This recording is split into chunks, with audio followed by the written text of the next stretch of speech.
मसला हल कर लेंगे, लेकिन आपके ख्याल में मसला कश्मीर का हल क्या है, जंग या फिर मुज़ाकरात? बिस्मिल्लाहिर्रहमानिर्रहीम। देखिए, यहाँ पे जो सूरत हाल है, अगर जंग की हम बात करें तो हमने 3 जंगें तो कश्मीर के ऊपर ही लड़ी भारत से, और आपने देखा कि उसके नताइज भी कोई ऐसे नहीं निकले जिससे हम ये कहें कि कश्मीर का मसला हल हुआ। वो हल नहीं होगा। नेचुरली दूसरी ऑप्शन फिर रह जाती है कि आप मुज़ाकरात करें। अब मुज़ाकरात के लिए भारत कैसे तैयार हो, ये एक इशू है। उसमें 2 रास्ते हैं। एक तो ये कि या तो इंटरनेशनल कम्युनिटी उनके ऊपर इतना प्रेशर लेके आए कि वो मुज़ाकरात, सीरियस किस्म के मुज़ाकरात करने के लिए बैठें, जो इस वक्त लगता है कि नहीं हो। दूसरा ये है कि फिर कश्मीरियों की मदद की जाए इस तरह कि कश्मीरी खुल के अपनी जंग लड़ सके।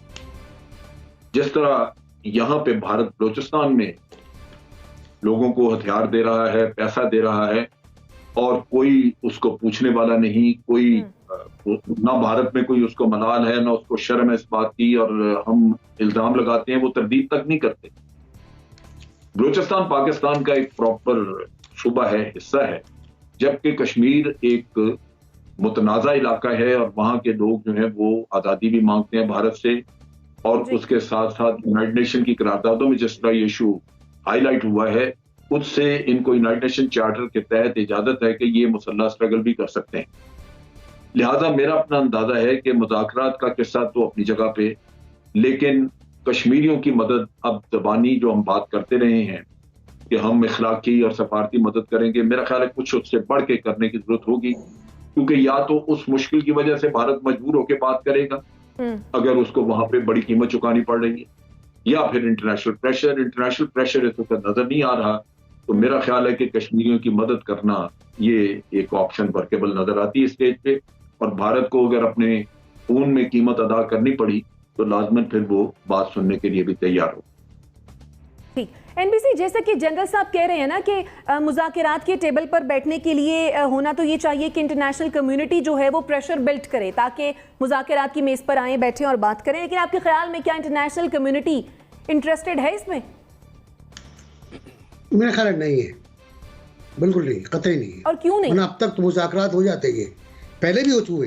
1962 से अगर आप शुरू करें, भुट्टो साहब और सवरन सिंह के 5 दौर हुए मुज़ाकरात के, 5 दौर, जिसमें हिंदुस्तान 15,000 मुरब्बा मील गालिबन ज़मीन पाकिस्तान को देने पर तैयार हो गया था, वैली की। लेकिन फिर पाकिस्तान ने चीन से मुआहदा किया, जो मशहूर मुआहदा है, उस वक्त भारत भाग गया वहाँ से। फिर 63 में 3 बार मुज़ाकरात होते हैं, कलकत्ता में होते हैं, कराची में होते हैं, जगह जगह होते हैं, और हर जगह उनको डिफ्यूज़ किया जाता है उन मुज़ाकरात को। आप शिमला एक वाहिद हमारे पास इंस्ट्रूमेंट है जो वैलिड है और जिस पर 2 मुल्कों ने दस्तखत किए हैं। उसके बाद आगरा आप देख लें, आगरा में क्या हुआ? आगरा में मुज़ाकरात के बाद मेज़ लगा दी गई थी दस्तखत करने के लिए मुआहदे पर, लेकिन जनरल मुशर्रफ ने स्टार न्यूज़ को जो इंटरव्यू दिया, वो अगरचे ऑफ द रिकॉर्ड था, लेकिन स्टार न्यूज़ ने लाइव कर दिया उसको, और तबाही हो गई। सुषमा स्वराज और बीजेपी बाहर निकल आए और जनरल मुशर्रफ को आधी रात के वक्त आगरा से पाकिस्तान वापस आना पड़ा। उसके बाद फिर वाजपेयी साहब आते हैं। वाजपेयी साहब आके इस्लामाबाद में बहुत अहम मुआहदा करते हैं, बहुत अहम मुआहदा, जहाँ हम कंसीड करते हैं कि हमारे इलाके से हिंदुस्तान, हमारे इलाके से या हमारे ज़ेर कंट्रोल इलाके से हिंदुस्तान पर अटैक नहीं होगा। अच्छा, इनकी तो हम भी विटनेस हैं तमाम चीज़ों के, आगरा को छोड़ के बाकी जो उसके बाद वाक़यात हुए। लाहौर का मुआहदा है नवाज शरीफ का और इनका वाजपेयी साहब का। वाजपेयी साहब की बड़ी मशहूर नज़म है कि अभी जंग नहीं होने देंगे, गवर्नर हाउस लाहौर में। ये भी सब कुछ है, बड़ी अच्छी अच्छी बातें, बहुत खुला वीज़ा मिला है, बहुत खुला वीज़ा देसाई के ज़माने में, मनमोहन के ज़माने में, वाजपेयी के ज़माने में। लेकिन फिर मोदी आता है और मोदी में आके हमने ठोकर खाती है। हम ठोकर खाते हैं, मोदी आएगा और मसला कश्मीर हल हो जाएगा। हमारी गवर्नमेंट की पॉलिसी थी ये, और मोदी ने आके आपको टाइट कर दिया, आपके स्क्रू सब टाइट कर दिए, और ऐसा किया कि कश्मीर को एनेक्स कर लिया। पहले कश्मीर पर काबिज था, फिर उसको उसने एनेक्स कर लिया। हम कुछ नहीं कर सके, हम खड़े रहे धूप के अंदर 2-3 घंटे तक, बाद अपने घर चले जाके सो गए हम, नमाज पढ़ के जुमे की। और उसके बाद हमारा सफ़ीर जो था कश्मीर का, वो भी चुप हो गया, और ऐसी चुप लगी है अब उसके बाद कि पुरस्कार चुप है। मेरा ख्याल ये है जनरल साहब जो कह रहे हैं कि हमें कश्मीर के अंदर कश्मीरियों की मादी मदद करनी चाहिए। टू बी वेरी क्लियर, क्या हमें कश्मीरियों को वेपन्स देने चाहिए, इससे कम पे बात नहीं हो सकती, क्योंकि हिंदुस्तान मुज़ाकरात पर आमादा नहीं है और हिंदुस्तान 5 अगस्त के पीछे जाने को तैयार नहीं है।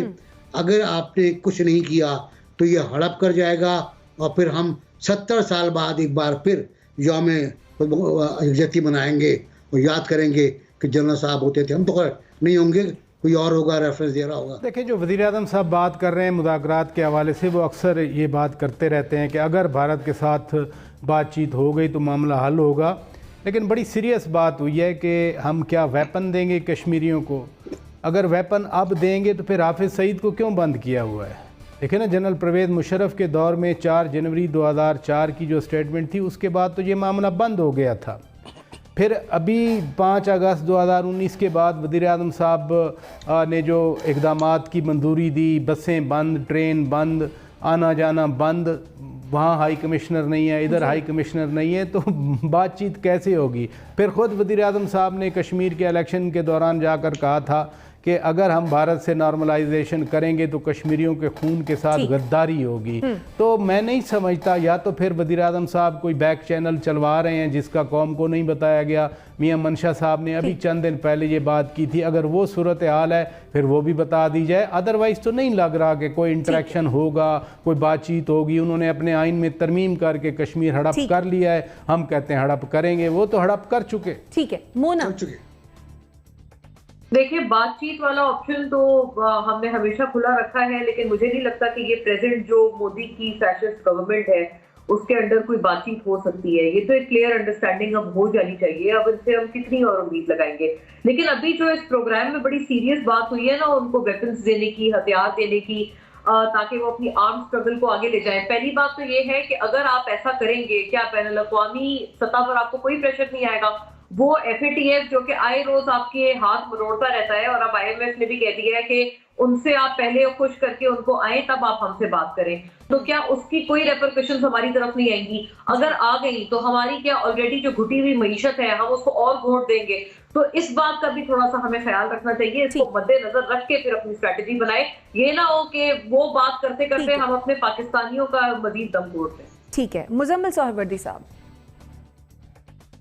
देखें, भारत से बैक चैनल डिप्लोमेसी पे तो बात हो रही है। ये जो सीज़ फायर है सरहदों पर, ये बैक चैनल डिप्लोमेसी का ही नतीजा था, जिसके बारे में हमारे नेशनल सिक्योरिटी एडवाइज़र मोहित यूसुफ साहब ने कहा कि हाँ, ये बैक चैनल मुज़ाकरात से हुआ, और फिर सब ने कहा दुबई में मुज़ाकरात हुए, और अब भी ऐसे इशारे आ रहे हैं कि बैक चैनल डिप्लोमेसी से बात हो रही है।